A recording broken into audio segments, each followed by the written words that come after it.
दोस्तों आज हम लोग जयगांव के छोटा मीचे बस्ती क्षेत्र में सूरसा नदी किनारे आए हैं और हम लोग आगे भी इस जगह पे आ चुके हैं, लेकिन आज आने का उद्देश्य यह है कि आप देख सकते हैं अंकल आंटी यहाँ पे इसी क्षेत्र में उनका घर, उनका परिवार, उनका खेत, सब उनका जीवन यहाँ पे उनका बीता और आज के दिन में वो बेघर हो गए हैं।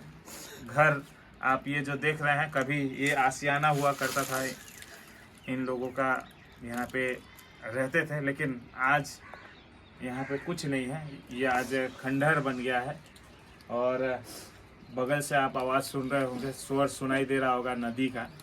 नदी अगर मैं कहूँ कि यहाँ नीचे से गुजर रहा होगा तो आप सोच रहे होंगे, लेकिन ये सच है, ज़मीन के नीचे इधर से ही नदी गुजर रहा है। और ये कहानी केवल एक परिवार का नहीं है, ये कहानी इस क्षेत्र के काफ़ी सारा परिवार का ऐसा स्थिति है। करीबन पिछले 2 साल में 20 से 25 परिवार यहाँ से घर छोड़कर जाना पड़ा। कम से कम 10-15 घर नदी में समा गए, लेकिन यहाँ पे ना इन्हें कोई सुनने वाला है, ना कोई इन्हें देखने वाला है, और ना इनको कोई मुआवजा मिल रहा है। जैसे तैसे ये इस तरह के परिवार जो है कहीं किसी के भाड़े में, घर में भाड़ा लेकर रेंट पे रह रहे हैं, कोई कहीं और किसी रिश्तेदार के यहाँ चला गया है। जिस तरह से भी कुछ लोग बेघर हो गए हैं, ना जाने कहाँ होंगे, कैसे होंगे, ये कल्पना भी नहीं किया जाता। लेकिन मैं ये दृश्य दिखाने के लिए इसलिए आया हूँ कि ऐसे परिवारों को मुआवजा मिलना चाहिए, इनको सहूलियत मिलना चाहिए। आपको बता दें, काफ़ी ऐसे परिवार जो होते हैं उनको फिर से रीसेटल किया जाता है। सरकारी इतना सारा स्कीम है, इतना सारा फंड है, आखिर ऐसे ज़रूरतमंद लोगों के पास क्यों नहीं पहुंचता? डेवलपमेंट के नाम में करोड़ों रुपया खर्चा हो रहा है। मैं इसी जयगांव का ही बात कर रहा हूँ। करोड़ों रुपया खर्चा हो रहा है, कहीं नाला बन रहा है, कोई सड़क बन रहा है।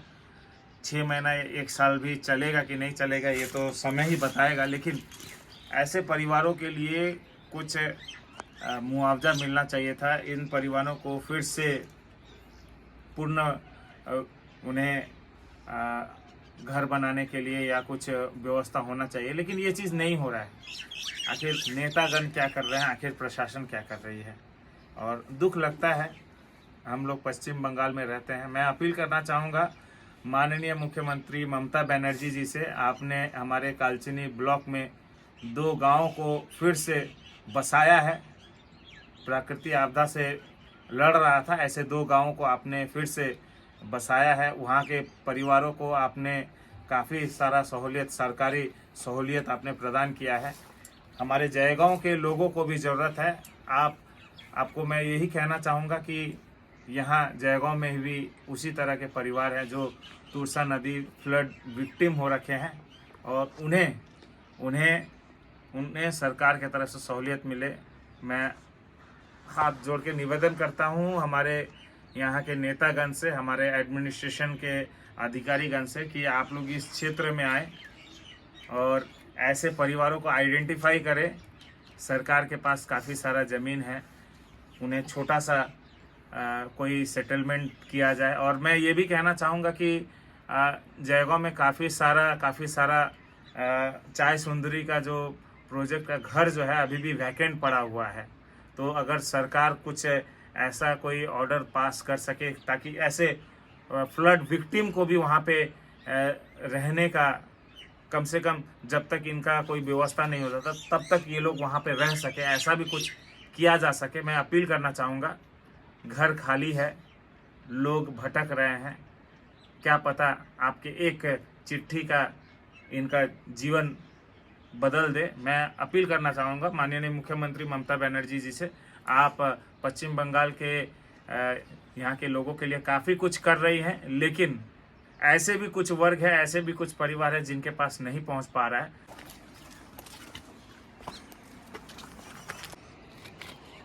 दोस्तों और एक दृश्य दिखाना चाहूँगा। नीचे की तरफ आप ये जो दिख रहे हैं, ये कभी घर हुआ करता था। ये कभी घर हुआ करता था, आज पूरी तरह से नदी में समा चुका है। और ये तूरसा नदी है।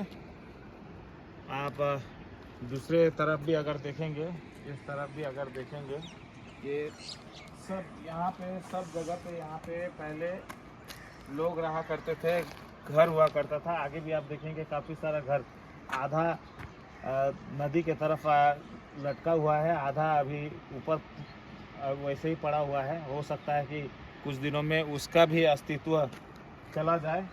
और दिन प्रतिदिन जो है ये जो क्षेत्र है, ये क्षेत्र विलुप्त होता जा रहा है। आने वाले समय में हो सकता है कि इतिहास के पन्नों में छोटा मेचा बस्ती ये क्षेत्र पढ़ने को मिलेगा, लेकिन देखने को नहीं मिलेगा, क्योंकि दिन प्रतिदिन यहाँ का जो ज़मीन है, जो घर है, इसी तरह से नदी में समाता जा रहा है। और ये दृश्य दिखाने के लिए मैं अब इस तरह गांव-गांव, गली-गली पहुंचूंगा और उन परिवारों से मिलूंगा और बागी भैया के रूप में इनका जो हक है उसके लिए मैं आवाज़ उठाऊंगा। जय हिंद।